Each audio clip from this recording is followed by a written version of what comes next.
left for Nigerians to now wage. Do they want to continue that way, or they want to take a new route?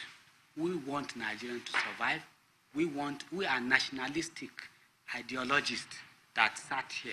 We may be different in political party names, but we are nationalists. The parties say they will field candidates for the 2019 general elections.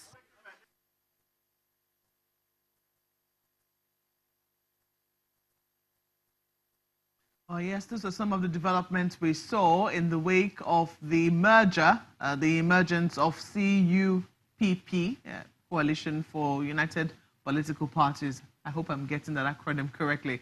Well, this morning, to discuss some of those developments, some of the things that have happened since that time, is Mr. Yabagi Sani, who is the national chairman of the Action Democratic Party. You're welcome to Sunrise Daily. Thank you, ma'am. Well, your party was one of those that came out to say, no, we were not a part of that particular coalition. Were you present at the coalition, though, at the meeting of those who were planning to merge? No, not at all. We're not there.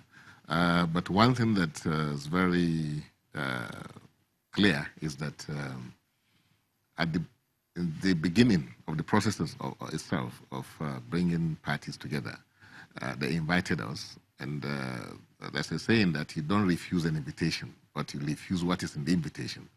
That's what you do. So we attended, those meetings, those discussions as to what we want to do, because we believe that it cannot be done alone. We can't do it alone as Action Democratic Party.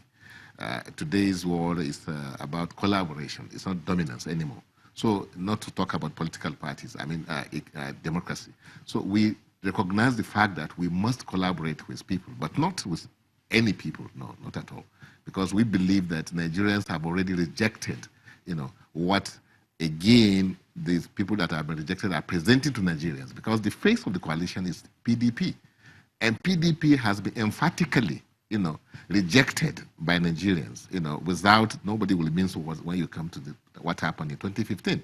So we cannot go back to Egypt again. We can't go back to corruption. We can't go back to stealing. We can't go back to, clueless leadership. We have to get it right. I'm not also saying that APC is getting it right, because Nigerians are disappointed, utterly disappointed with what is happening with President Buhari's administration. It doesn't show any capacity. It doesn't show any vision. It doesn't show any credibility. It doesn't show plan. It doesn't show organization. So otherwise, we will not be where we are today. The person of Mr. President may be credible, but you can't take that to the bank. What Nigerians are looking for is credible leadership. We are looking for governance, not just government. Government has been formed, but this government is without any form of means that will take us to where we need to be. That's the reason why you're standing on your own. We are standing on our own and talking to those that we believe share in that passion, in the expectation of Nigerians. Nigerians are looking for something to take us to where we were. Even where we were, what I mean by where we were is that in 1960, when we got our independence, we had nations that were at the same place, if not, we were even better than those nations like Indonesia, Singapore, Malaysia. Look at where we are today. Look at where they are. So the issue is that it's about the economy. That's why we are where we are today. Mr. Sani, so I'm saying that we need to bring credible people that are informed, people that are in tune with the trend all over the world, people that can do it. And that can do spirit is in Nigerian. In every Nigerian, give us an opportunity outside this country. We are either number one or very good number two. So why can't we do it here? Something is wrong, and the question is leadership. Some people will argue that what we've seen with the major democracies, with the big democracies, is that we usually see it's like a handover between the two major political parties in those countries, the big political parties. If it's not this party, then it will be this party. So when you talk about going back to the PDP or going back to Egypt, some people will say, but isn't that how it plays out? Say, for instance, in the United States, which we tend to copy quite a bit, that if it's not the Democrats today, it will be the Republicans tomorrow. And that's just how it's played out. So in that instance, shouldn't we be looking at two major or, very strong political forces that will be an alternative in the event that Nigerians are not satisfied with what they currently have? No. When you talk about the United States of America, you're talking about systems that are already at what you can call a steady state, in terms of development. Nigeria is still at an embryonic stage. We haven't developed yet. Look at what is happening. the charade called elections in this country. That's not what happened in America.